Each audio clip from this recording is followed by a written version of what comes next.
Kalau kawan media mau maju silakan. Kawan-kawan peserta mohon tetap duduk dengan hikmat dan suaranya. Kalau Anda berisik mendengung suaranya.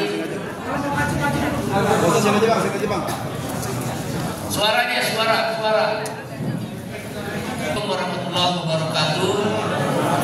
Shalom, Om Swastiastu, nama budaya, salam kebajikan sesuai doa dan salam agama kita masing-masing.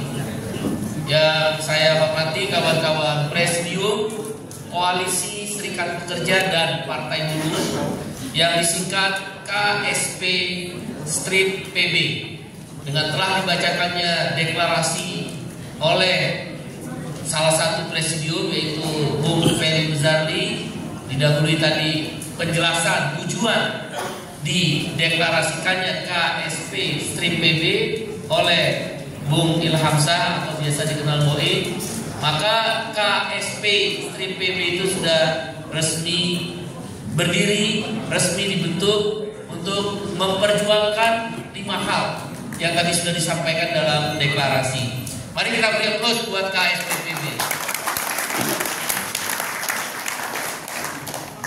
Kawan-kawan media cetak, media online, media elektronik yang hadir dalam acara deklarasi Koalisi Serikat Pekerja dan Partai Buruh. Pada hari ini 20 Mei 2025 di Gedung Joa 45 Menteng, Jakarta sengaja dipilih untuk mendeklarasikan poros atau koalisi perjuangan daripada kelas pekerja atau kita kenal dengan working class. Gedung ini punya catatan sejarah di mana di gedung inilah dilancarkan perlawanan terhadap perjuangan untuk kemerdekaan Republik Indonesia. Dan pada hari ini dipilih tanggal 20 Mei karena adalah Hari Kebangkitan Nasional. Pada hari ini juga kita mencanangkan satu poros perlawanan, satu poros perjuangan, satu koalisi perjuangan, satu kebangkitan kelas pekerja yang kita namakan tadi KSP-PB. Kawan-kawan media yang kami hormati, KSP-PB terdiri dari satu partai buruh. Jadi partai buruh memang menginisiasi pendirian KSP-PB atau Koalisi Serikat Pekerja dan Partai Buruh. 2. Koalisi Serikat Pekerja sendiri atau Serikat Buruh. Ada 60 serikat pekerja serikat buruh. Ya, ada 60 serikat pekerja serikat buruh dan ada 12 koalisi kerakyatan. Koalisi kerakyatan antara lain Serikat Petani Indonesia, kemudian juga ada nelayan, ya, ada juga organisasi perempuan percaya, ya, ada juga Jala PRT pekerja rumah tangga, ada juga JRKM Jaringan Rakyat Miskin Kota dan Pekerja Informal, ya, ada juga ojek online baik roda 2 maupun roda 4 dan juga beberapa organisasi lain. Koalisi Serikat Pekerja ada 4 konfederasi besar, yaitu KSPSI Adigani, KSPI dan KPBI serta KSBSI, Konfederasi Serikat Buruh Sejahtera Indonesia. Kemudian ada kurang lebih 50 lebih federasi serikat pekerja di tingkat nasional. Jadi bolehlah dikatakan koalisi KSP-PB ini mewakili 80% lebih buruh yang berserikat, anggota serikat buruh yang berserikat. Jadi kekuatannya nggak bisa dihitung kecil, ini adalah kekuatan besar. Dan aliansi-aliansi atau koalisi kerakyatan lainnya. yang bergabung di KSP strip PB ini hampir lebih dari 4 juta orang. Saya udah cek ke Kemenaker keanggotaannya. Jadi lebih dari 4 juta orang bergabung di KSP strip PB, di mana tentu anggota Partai Buruh yang tercatat di KPU, di sipolnya KPU. Jadi ada lebih dari 4 juta orang. Kalau dengan 1 istri 2 anak, berarti sudah tembus di angka lebih dari 10 juta orang. Jadi bolehlah kami menyampaikan dalam deklarasi ini, lebih dari 10 juta orang melakukan koalisi poros perjuangan di KSP strip PB atau Koalisi Serikat Pekerja dan Partai Buruh. Ada 10 juta orang. Tentu bukan angka yang sedikit, 10 juta orang ini. Buruh, petani, nelayan, guru, dan tenaga honorer, tenaga medis, pekerja rumah tangga, kemudian nelayan, dan lain sebagainya, beserta keluarganya lebih dari 10 juta orang. Oleh karena itu, melalui Gedung Juang ini, kami menyampaikan pesan kepada pemerintah, kepada DPR RI, dan stakeholder lainnya, agar memperhatikan dengan sungguh-sungguh apa yang menjadi tujuan dan hasil yang ingin dicapai oleh KSP strip PB dalam perjuangannya. Agenda yang dibawa antara lain: 1, menyikapi dan membuat sandingan terhadap RUU Ketenagakerjaan tanpa Omnibus Law Undang-Undang Cipta Kerja. Kemudian RUU Perlindungan Pekerja Rumah Tangga atau PPRT. Kemudian RUU Buruh Migran. Kemudian RUU Perampasan Aset. Dan juga kami meminta Kepres, keputusan Presiden terkait dengan reforma agraria di perkotaan. Maksudnya para rakyat, masyarakat yang sudah lama tinggal di satu tanah tertentu di perkotaan harus diberikan sertifikat dan hak milik. Itu ada aturannya. Itu yang disebut reforma agraria di perkotaan. Tentu juga reforma agraria dan kedaulatan pangan untuk petani. Begitu juga bagi hasil upah bagi nelayan yang selama ini sangat miskin hidupnya. Itu belum berjalan bagi hasil upah untuk nelayan. Juga kejelasan kesejahteraan dan status guru dan tenaga honorer yang mungkin kita kenal dengan P3K. Begitu juga terhadap perlindungan tenaga medis yang berjuang menyelamatkan nyawa kita, masyarakat, rakyat, tapi perlindungannya tidak memadai, upahnya nggak jelas, jam kerjanya yang berlebih, tanpa perhitungan lembur yang memadai, dan hal-hal lainnya. Dan juga sektor transportasi dengan sistem komisi, buruh-buruh atau pekerja ojek online dengan kemitraan, pekerja pos dengan kemitraan. Semua ini kita akan perjuangkan di dalam RUU Ketenagakerjaan tanpa Omnibus Law Undang-Undang Cipta Kerja. Hal lain juga kami menyikapi apa yang disampaikan oleh Presiden Prabowo Subianto di acara May Day 1 Mei 2025 yang lalu, yaitu penghapusan outsourcing. Di seluruh dunia outsourcing itu dibatasi. Tidak ada satupun di dunia ini negara yang tidak membatasi outsourcing. Hanya negara Pancasila ini yang kita sebut Indonesia yang outsourcing itu dibebaskan. Padahal sila kedua, kemanusiaan yang adil dan beradab.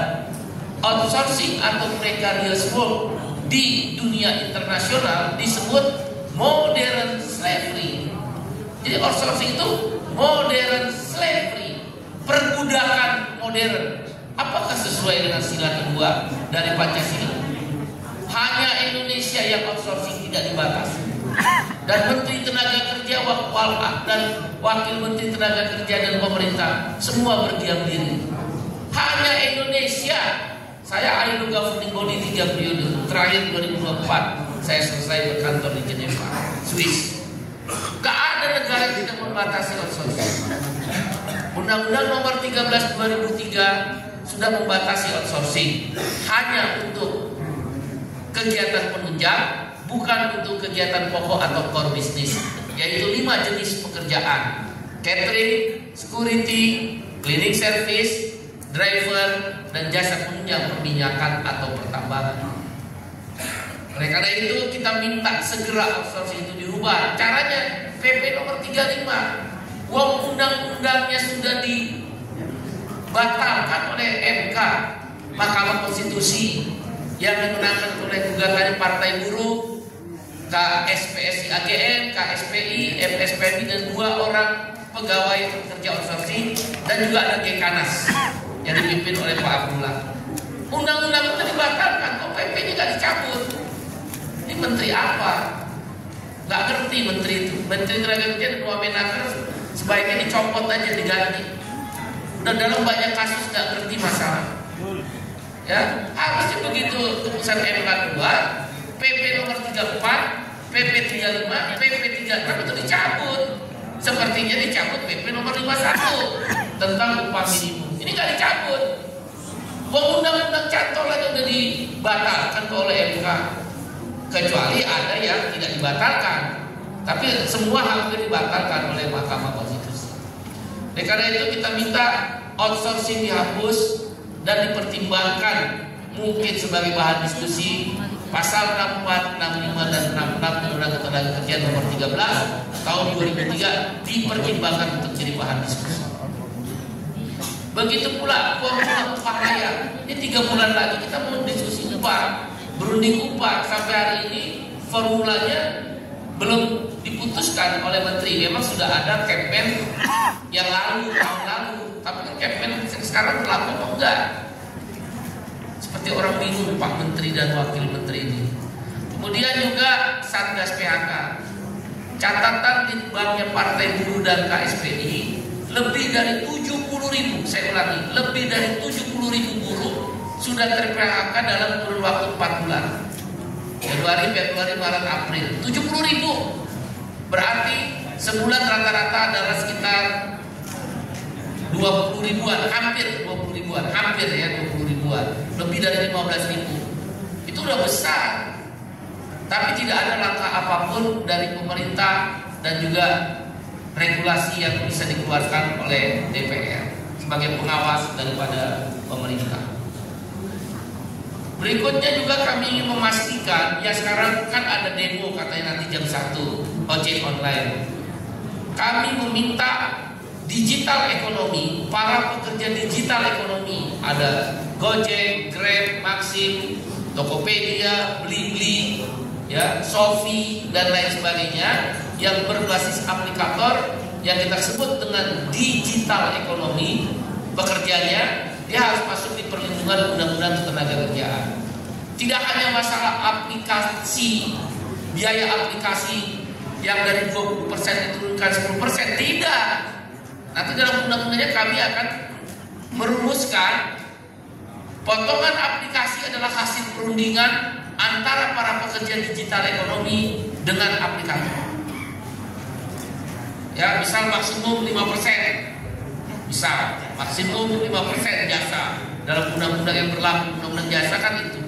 Jadi tidak bisa hanya demo-demo. Kita setuju demo sebagai alat untuk menyampaikan aspirasi. Tapi yang paling penting nanti di undang-undangnya. Kami KSP Strip PB akan all out terhadap digital ekonomi. Jumlahnya sudah besar sekali, udah juta. Catatan kami di litbangnya KSP dan Partai Buruh itu sekitar 5 juta. Belum yang ada marketplace lagi, mungkin 17 juta orang. Tapi perlindungannya tidak ada. Negara macam apa? Orang kerja nggak dilindungi, upahnya nggak jelas, di PHK kapan saja, hanya berlindung di dalam model bisnis yang disebut digital ekonomi atau berbasis aplikasi. Bahkan rajanya outsourcing, rajanya aplikator itu adalah BUMN.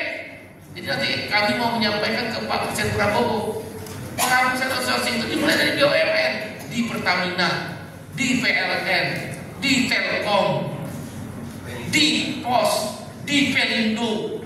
Itu raksasa-raksasa semua. Gak usah nyuruh perusahaan swasta hapus outsourcing, BUMN dulu hapus.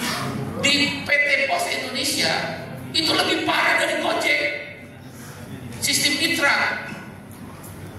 Di Pos Indonesia sama-sama kerja di loket, sama-sama buruhnya yang karyawan tetap kerja di loket, karyawan mitra kerja di loket, gajinya beda. Kerja di loket berdasarkan barang yang dia terima. Kalau nggak mencapai target, dia akan didenda 100.000. Kebanyakan nomboknya. Negara jolim ini, negara Dracula. PT Pos itu aturan Dracula, menghisap darah buruh. Nganter paket itu harus target 200 jam dalam sebulan. Mana ada? Undang-undang itu 40 jam seminggu, berarti sebulan adalah 160 jam. Banyak sekali masalah-masalah dalam bentuk kemitraan. Sebenarnya itu outsourcing. Outsourcing itu ada 3 jenis. Outsourcing melalui agen, pemagangan yang sebenarnya berkedok outsourcing. Jadi sebenarnya outsourcing cuma pemagangan, nggak usah jauh-jauh lah. Cek aja itu Panasonic yang akan rencananya secara global akan mem-PHK 10.000 orang. Panasonic itu magang, tapi sebenarnya outsourcing. Orang cuma dikasih upah minimum, hanya dikasih transportasi dan uang makan. Dan kalau mau dikasih uang saku nggak jelas. Itu Panasonic loh. Itu outsourcing. Kerja 8 jam, pakai lembur lagi. Lembur nggak dibayar. Nah, termasuk kawan-kawan jurnalis kan ngerasain kemarin di PHK. Kami tahu PHK-nya juga dibayar kok, pesangonnya dicicil. Itu persoalan serius. Negara nggak hadir melindungi kita semua. Bentuk outsourcing yang ketiga, mitra. Contohnya adalah mitra pos, atau kalau mitra itu Gojek. Mitra yang baik itu, yang agak lumayan ya, itu harusnya seperti Bluebird. Maka perusahaannya maju. Dia ada serikat pekerjanya, ada perjanjian kerja bersama. Jadi menentukan komisi, menentukan kesejahteraan itu dirundingkan dengan serikat pekerja Bluebird. Tentang serikat pekerja yang belum optimal itu satu soal lain. Tapi dia menentukan kebijakan perusahaan itu berunding. Nah nanti Gojek, Grab, Maxim, karyawan-karyawan outsourcing udah hapusin, nggak ada lagi lah. Karyawan mitra hapusin, itu berunding. Siapa yang mewakili? Nanti kita bikin aturan mainnya. Kalau perlu yang mewakili buru-buru Grab dan Gojek berunding itu adalah tripartit nasional. Jadi karyawan Gojek dan Grab silakan mengadu ke tripartit nasional. Tripartit nasional adalah wakil perundingan daripada kesejahteraan Gojek dan Grab. Bukan ditentukan oleh Nadiem, bukan ditentukan oleh angkutan, pemilik Grab, Nadiem, pemilik Gojek. Enak aja. Emang ini negara dia. Ya, karena itu KSP Strip PB ini koalisi strategis, dan Anda semua pekerja jurnalis menjadi bagian yang kami perjuangkan. Anda yang ada di pelosok-pelosok negeri yang berpuluh-puluh keringat menjadi Gojek, Grab, Maxim yang kami perjuangkan. Anda yang mengangkat-ngangkat apa itu barang-barang di pelabuhan-pelabuhan itu kami perjuangkan.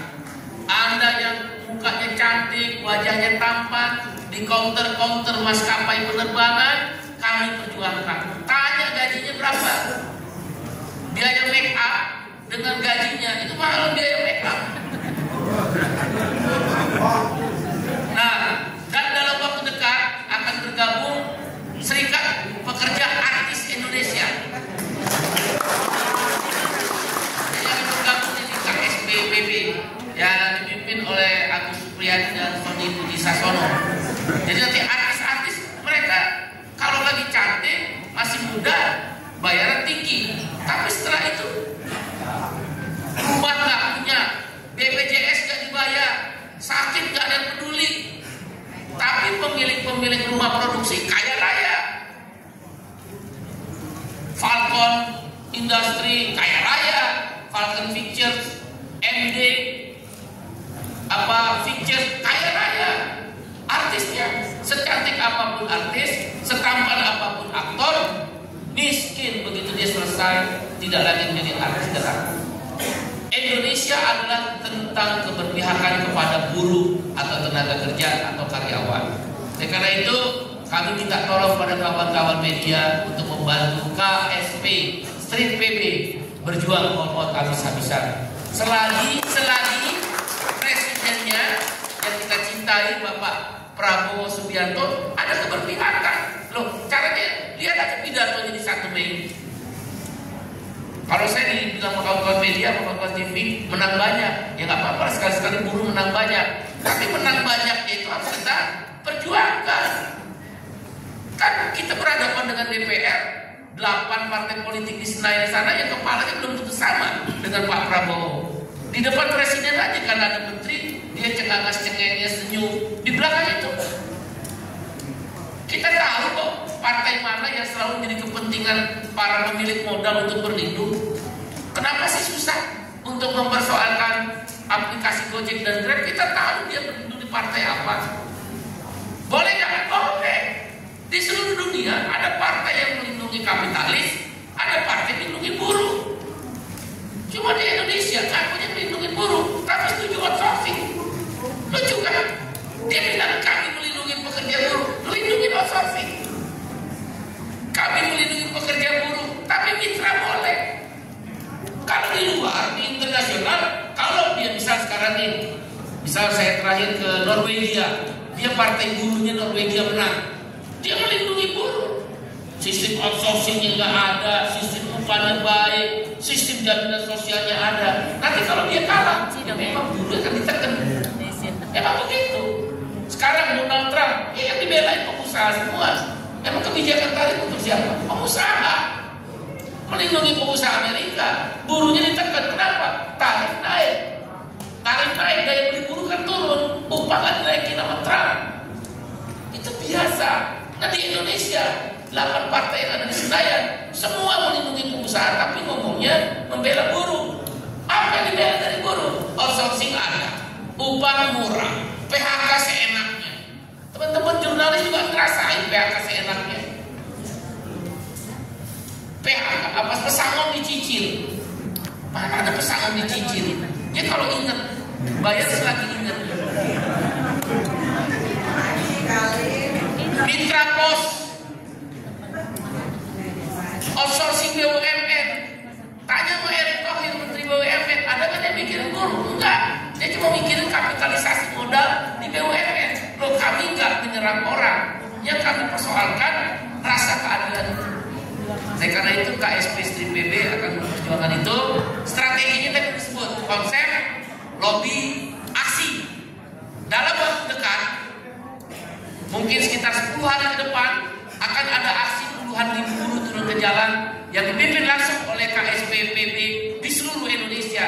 Kita akan melakukan aksi besar-besaran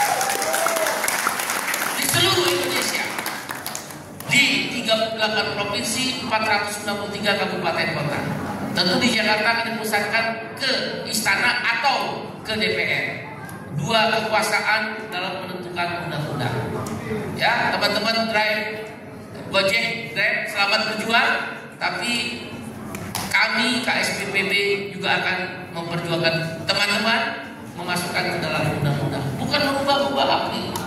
Sewa-sewa seenaknya itu yang dilakukan oleh aplikator. Demikian mungkin bisa ditambahkan oleh kawan-kawan presidium yang lain untuk terhadap hal-hal yang ingin kami sampaikan. Ada lagi?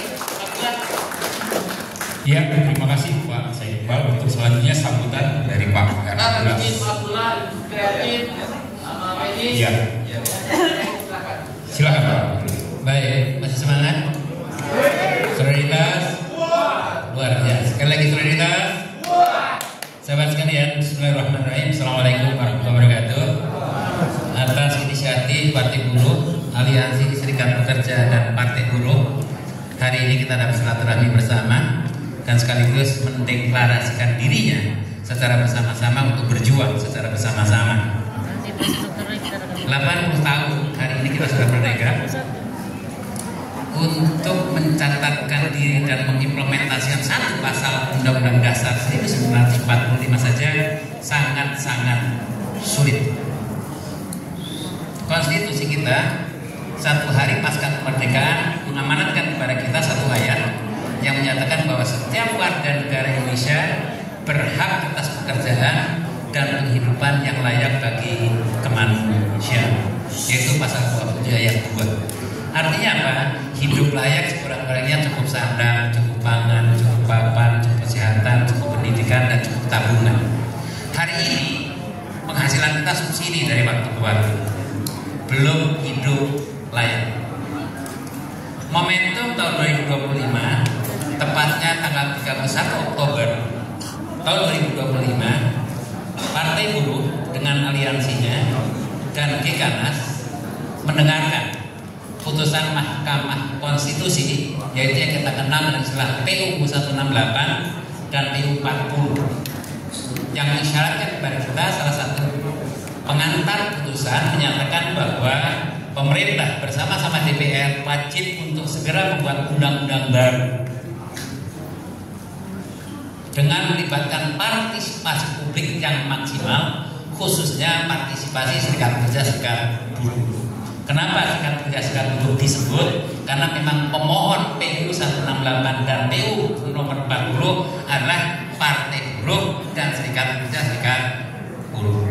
Dengan demikian maka ada tanggung jawab moral bagi kita semua, tanggung jawab hukum bagi kita semua untuk mengawal agar perintah Mahkamah Konstitusi, saya ulang sekali lagi, perintah Mahkamah Konstitusi untuk mendesain ulang undang-undang ketenagakerjaan sebagaimana yang kita dambakan.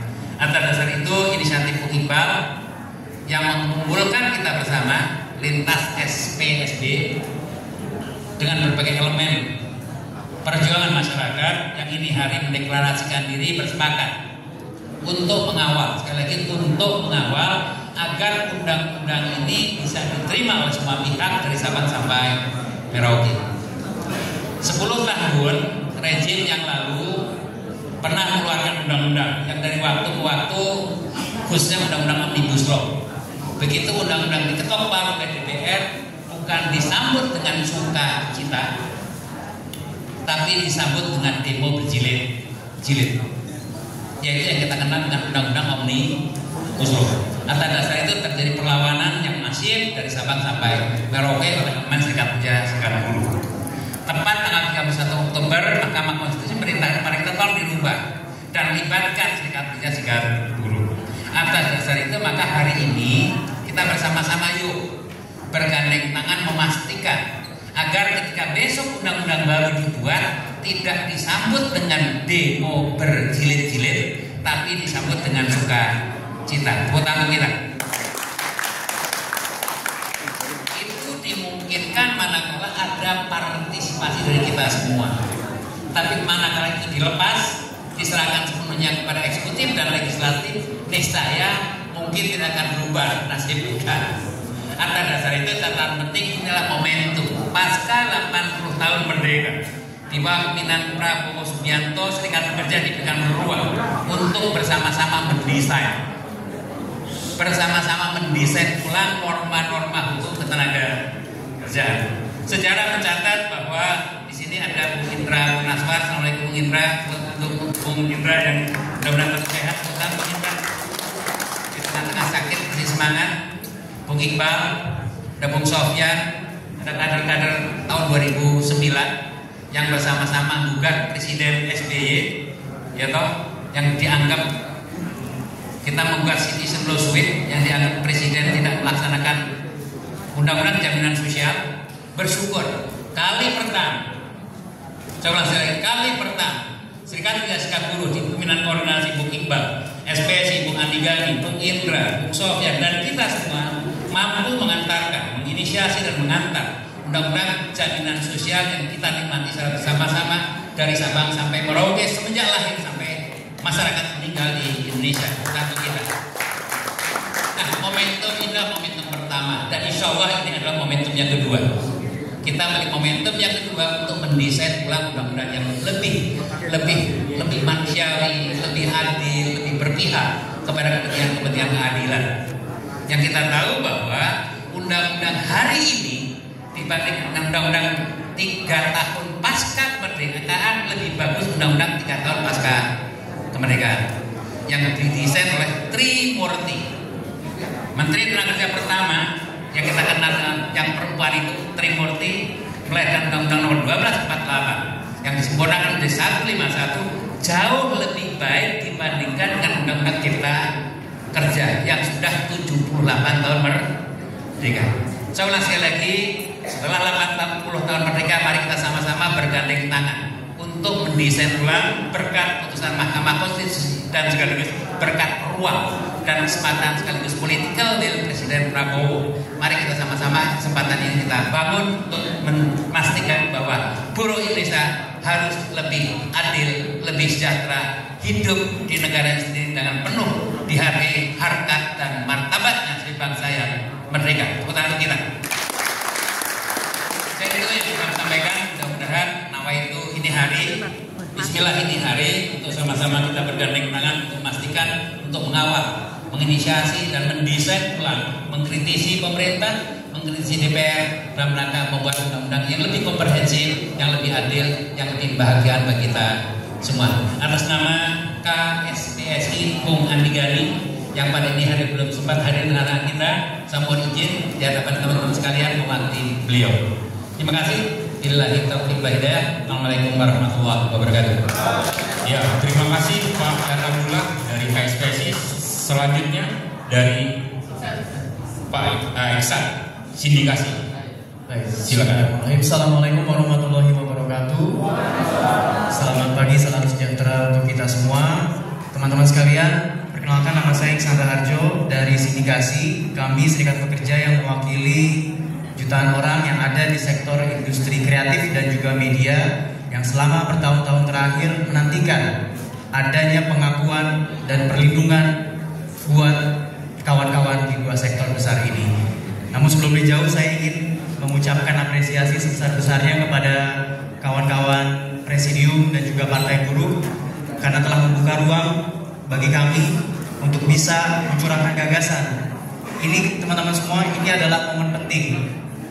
Mahkamah Konstitusi memberikan waktu hanya 2 tahun ya Pak Abdullah, sejak 31 Oktober 2024. Waktu yang tersisa harus dimanfaatkan seoptimal mungkin untuk kita memobilisasi gagasan dan mendorong konsep tandingan agar bisa mewujudkan dunia kerja yang lebih manusiawi, berkeadilan dan juga inklusif.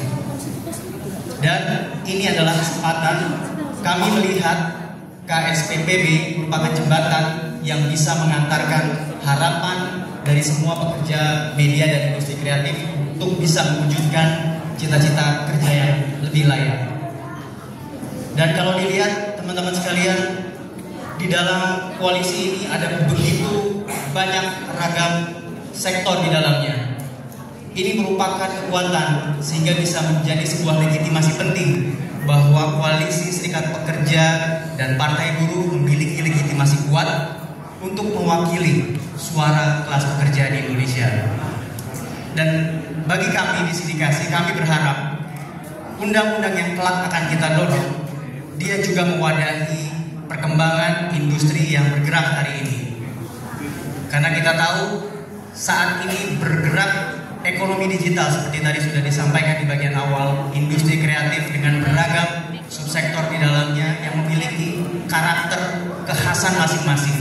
Dan itu belum diakomodir dalam undang-undang yang ada hari ini.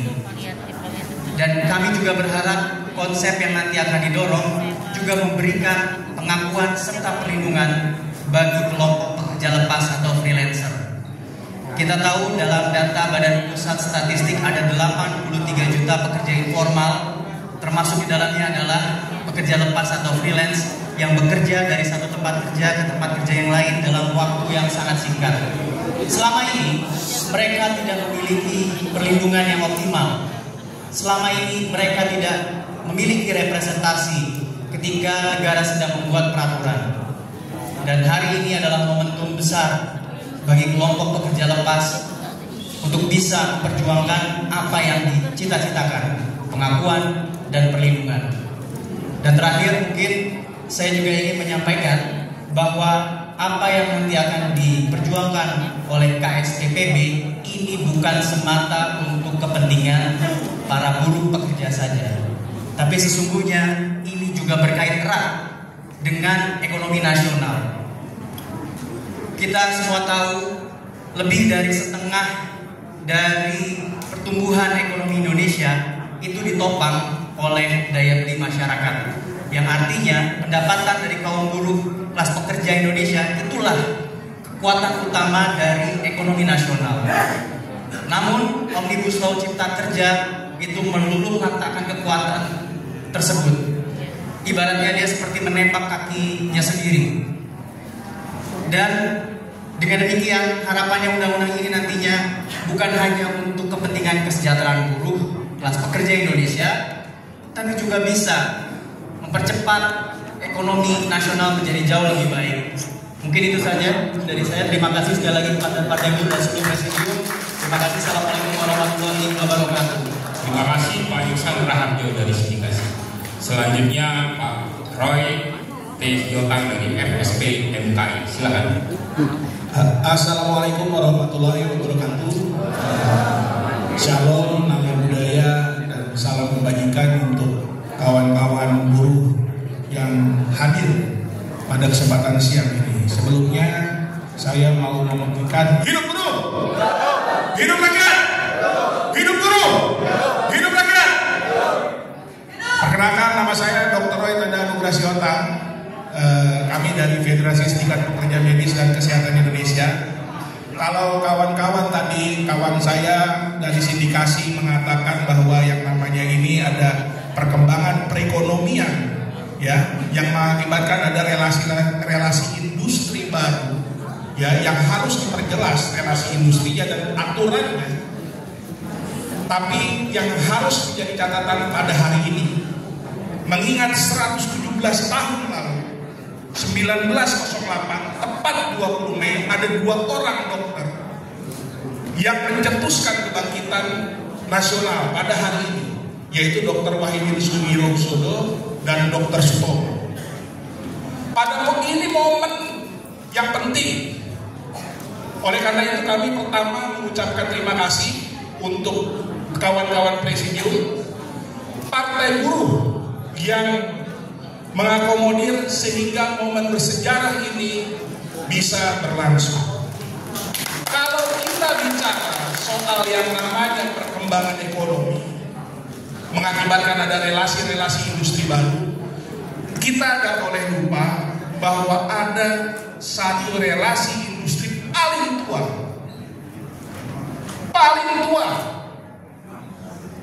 yang tidak pernah diperhatikan oleh Republik ini. Relasi antara yang namanya tenaga medis dan tenaga kesehatan dengan pasiennya sedalam kaitannya sebagai sebuah relasi industrial, baik di rumah sakit, klinik, apotik, dan lain-lain. Ini pekerja yang mungkin mengurus dari darah sampai nanah teman-teman yang hadir di sini, dari makanan sampai kotoran yang teman-teman yang hadir di sini, semua bukan hanya buruh, tapi kawan-kawan semua, ini adalah sektor industri yang paling terlupakan. Di pelosok sana perawat itu masih jauh daripada UMK upahnya. Pekerja yang namanya dokter spesialis yang merawat di rumah sakit vertikal tidak diupah. Dokter internship yang melayani di pelosok-pelosok negeri ini, di pelosok-pelosok Republik ini, mereka diupah lebih parah daripada upah minimum kota kabupaten. Oleh karena itu, terima kasih sekali lagi untuk teman-teman konfederasi dan teman-teman partai buruh yang memungkinkan hari ini bisa terjadi, sehingga kami dari Federasi Serikat Pekerja Medis dan Kesehatan boleh turut serta berjuang untuk yang namanya penghargaan dan perlindungan sosial bagi tenaga medis dan tenaga kesehatan. Teman-teman manufaktur, ada yang namanya perlindungan jaminan sosial kecelakaan kerja. Boleh tanya teman-teman dokter yang kerja di klinik-klinik, ya, yang mengobati teman-teman semua dan seluruh masyarakat di Indonesia, mereka punya atau tidak? Tidak ada.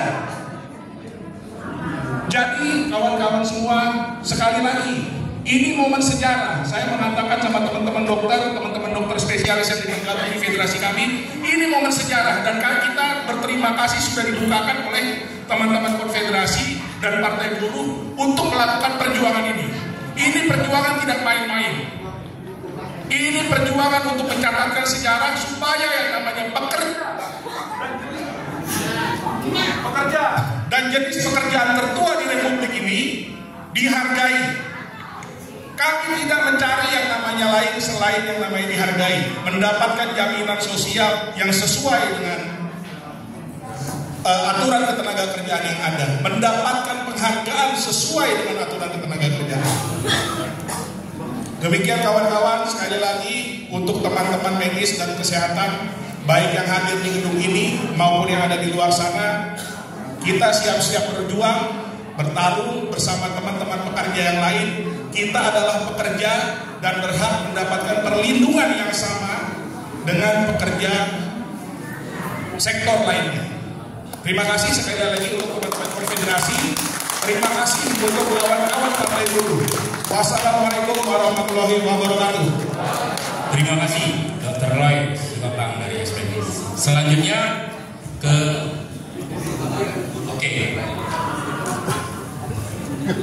selanjutnya Pak Didi dari. Assalamualaikum warahmatullahi wabarakatuh. Terima kasih Pak Presiden. Saya memperkenalkan diri dari Forum Pendidik Tenaga Honorer Swasta Indonesia. Tadi dari kreatif maupun dokter tenaga medis menyampaikan keluhan-keluhan tentang status dan seterusnya. Mungkin kami dari buruh honorer lebih lagi langsanya. Pada sebab itu kami tidak banyak untuk berbicara, hanya ingin bersama-sama dengan koalisi serikat pekerja partai buruh untuk sama-sama berjuang demi keadilan untuk bangsa Indonesia. Hidup buruh! Terima kasih. Assalamualaikum warahmatullahi wabarakatuh. Terima kasih Pak Didi. Terakhir Bapak Ruli. Baik, terima kasih. Assalamualaikum warahmatullahi wabarakatuh. Salam sejahtera bagi kita semua. Pertama-tama saya ucapkan terima kasih kepada Partai Buruh dan koalisi atau presidium yang terbentuk hari ini. Alhamdulillah kita terus berjuang, terus memperluas gerakan kita. Tidak hanya kami dari Serikat Petani Indonesia, tentu ada serikat-serikat yang lain yang tadi sudah menyampaikan pandangannya untuk bagaimana berjuang bersama-sama untuk kesejahteraan kelas pekerja. Serikat Petani Indonesia merupakan bagian dari Partai Buruh.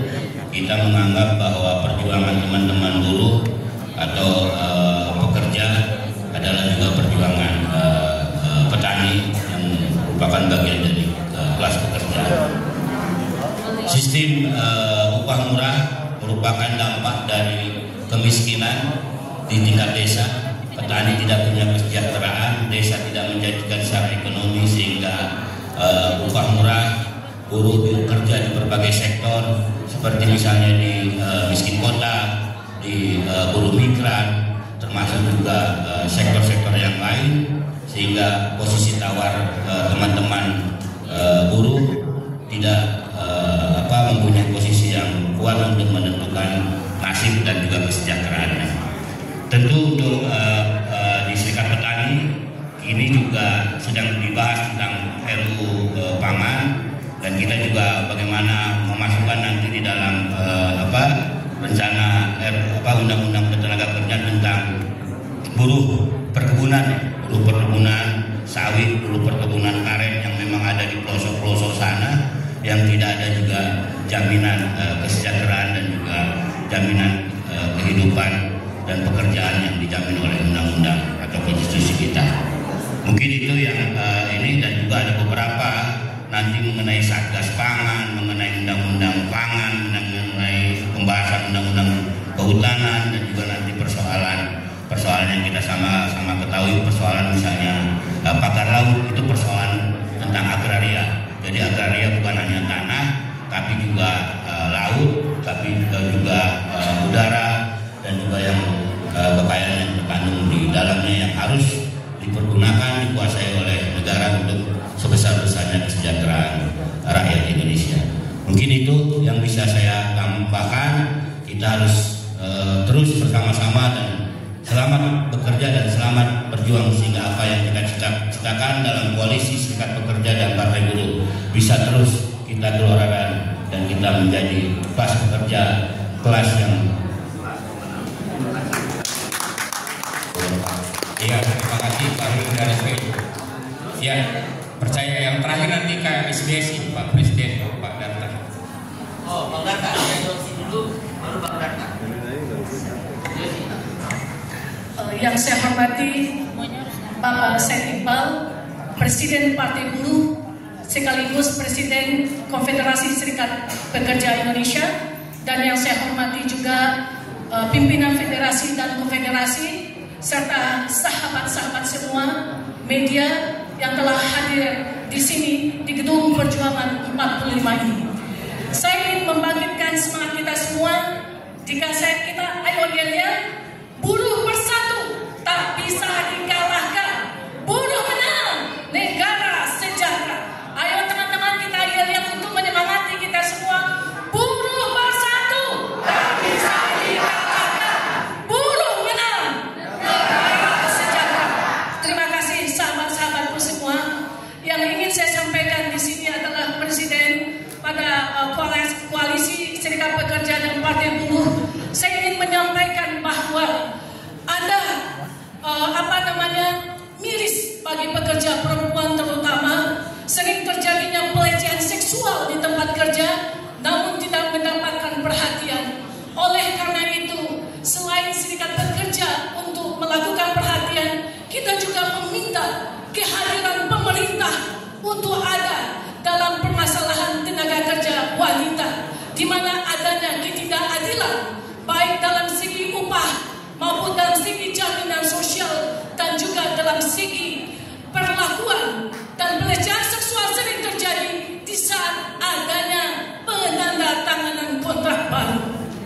Oleh karena itu, kita berharap kepada pemerintah Republik Indonesia yang saat ini Presiden Prabowo Subianto sudah memberikan harapan kepada kita para serikat pekerja, para buruh, untuk bisa mewujudkan buruh sejahtera tanpa kita harus lupakan juga kondusivitas investasi yang ada di Indonesia.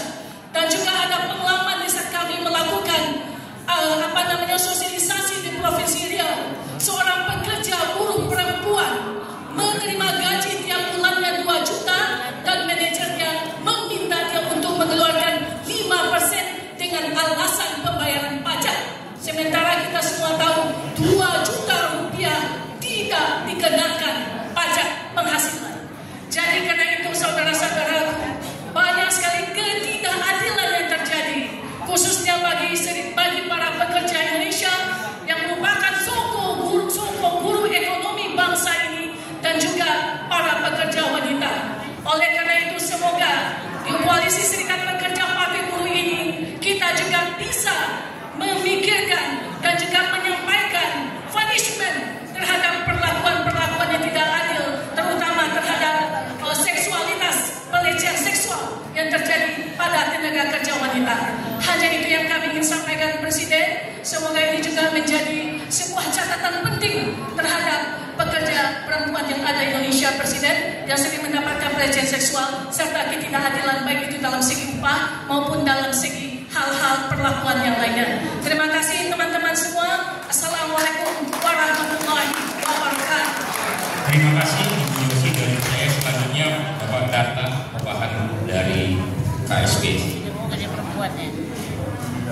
Ya, terima kasih. Yang saya hormati teman-teman semua, ketua-ketua konfederasi, presiden konfederasi, ketua-ketua federasi, dan terutama Bang Andre saya ini, Bang Said Iqbal yang sudah mengkoordinir acara ini supaya bisa terjadi, memfasilitasi acara ini supaya terjadi.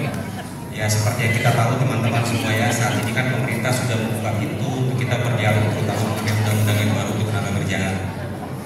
Tapi semua serikat akan datang dengan idenya masing-masing. Alangkah baiknya kalau waktu itu kita persingkat menjadi satu ide besar, satu gagasan besar yang kita kumpulkan bersama-sama dan kita mengajukan pada pemerintah. Karena teman-teman harus ingat, serikat buruh di sini sangat banyak pada saat ini. Banyak, secara jumlah kita mayoritas, tapi ternyata kita nggak ada apa-apanya. Karena kekuatan serikat itu ada pada jumlah. Selalu pada jumlah, bukan jumlah serikatnya tapi jumlah orangnya. Kalau jumlahnya banyak nggak bersatu juga nggak ada gunanya. Jadi saya harap ini menjadi salah satu momentum buat kita ketika kita bersuara, ketika kita berbicara, ketika kita mengusulkan sebagai satu kesatuan, dan kita berharap pemerintah mau dengar. Karena kalau nggak dengar seperti kata Bang Presiden, kita gebrak lagi ya Bang ya. Ya Bang Iqbal ya, kita gebrak lagi, kita hajar lagi sampai kita didengarkan. Jadi semoga sukses teman-teman semua, dan kita ajak lagi teman-teman di luar yang belum bergabung ke sini supaya kita bersama dan menjadi lebih kuat lagi. Terima kasih, itu dulu sekian dari saya. Ya, terima kasih Pak Nata dari KPI. Pak Agus Supriyo, ada namanya Presiden. Perlu kita dengar Presiden. Oke. Baik, demikian tadi sambutan-sambutan dari Koalisi Serikat Pekerja Partai Buruh. Ya, dengan demikian habis ini apa ini ya? Habis ini. Ya. Ditutup dulu. Ya, ditutup dulu ya Pak ya. Ya, demikian Bapak dan Ibu, deklarasi Koalisi Serikat Pekerja Partai Buruh. Ya, kami dari panitia mengucapkan terima kasih banyak. Untuk selanjutnya kami serahkan kepada Bung Heri. Ya, teman-teman media, demikian ya konferensi persnya. Terima kasih. Kawan peserta yang ingin bertanya dan berpendapat boleh. Mulai dari Pak